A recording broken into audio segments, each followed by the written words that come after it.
Good evening, welcome to the Professor Maima Show. Hope you are doing well wherever watching me from around the world. Please subscribe, share, and like this video. So today I want to read you a Bible verse, and so I'm going to read it for you. So the Bible verse is 2 Timothy chapter 4 verse 17. I repeat again, 2 Timothy chapter 4 verse 17, and it reads, "But the Lord stood with me and gave me strength. But the Lord stood with me and gave me strength." So that is 2 Timothy chapter 4 verse 17.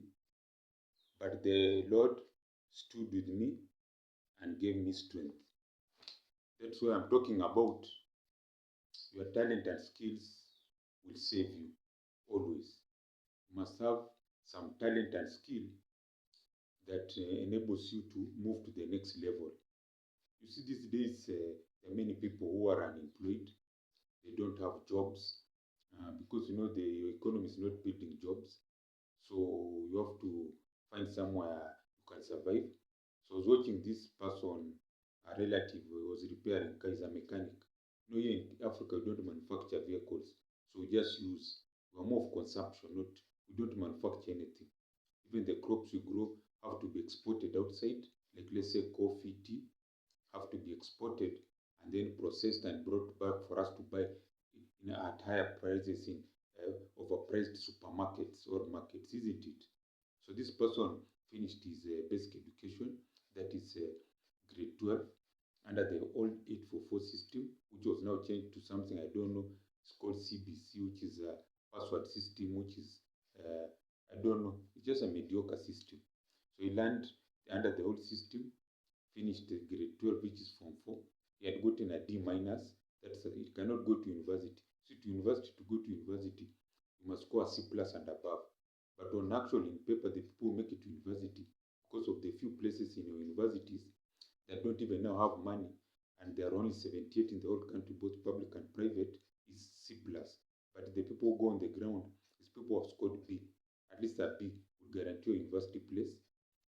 B minus will guarantee B minus and above will guarantee you a place in a private university, which is very expensive, and a majority of people cannot afford. So he got his D minus. So he went to learn apprenticeship. It's called apprenticeship to become a mechanic. So this young man in 5 years, he had mastered how to change. It's called working on the engine, car, wheel alignment, panel beating, painting, removing removing the batteries in vehicles, things like those, isn't it? Anything about the car he came to gearbox here. I wanted to think of the gearbox, moving the gearbox, fixing gearbox.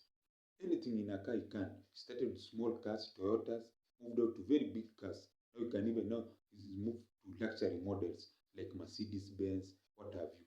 So this guy is well sought out because he's very experienced. The person who taught him was an Asian man, very old. The people who are pioneers in those mechanics, they would export spare parts, work on vehicles. You understand? So you can take a vehicle, any vehicle, whether it's a Toyota, Mercedes, Ford, and then do what?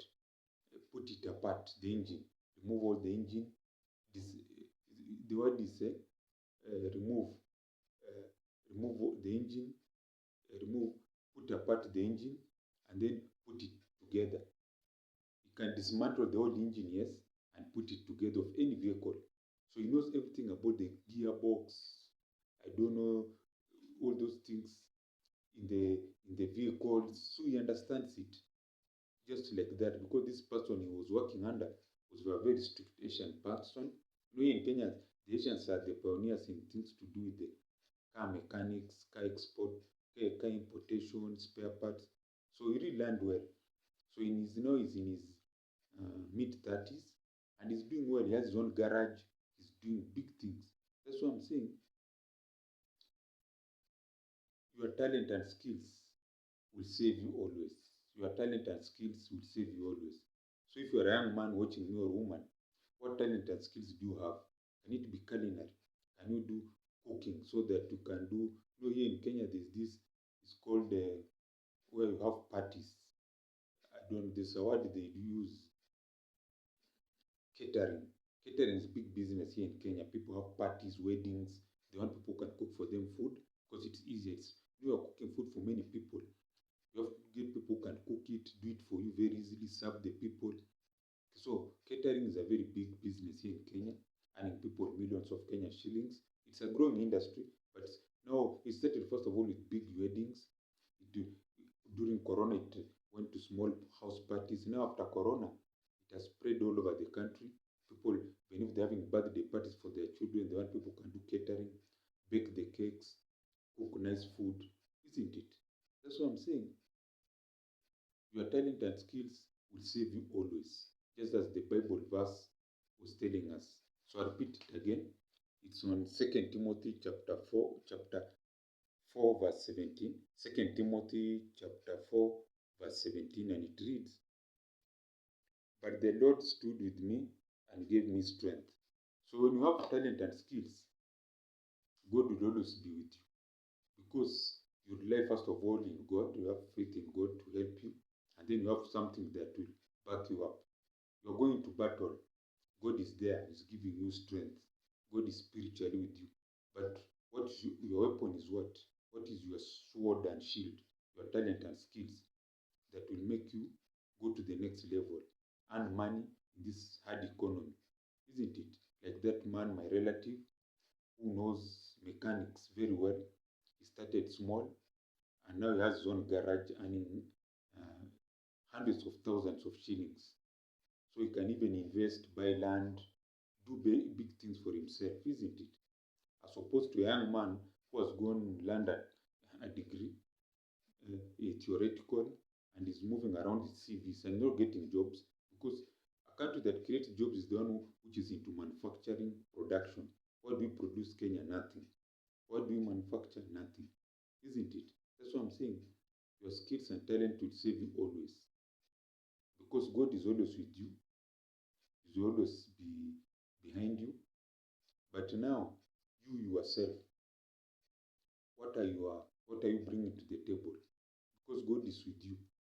Just like the way the Bible verse has said, God is your strength, isn't it? But what's your strength? Your strength is your talent and skills that will make you become better than any other person, isn't it? So that's what I'm saying. For the young men and women watching me, you must have a talent and skill that takes you to the next level.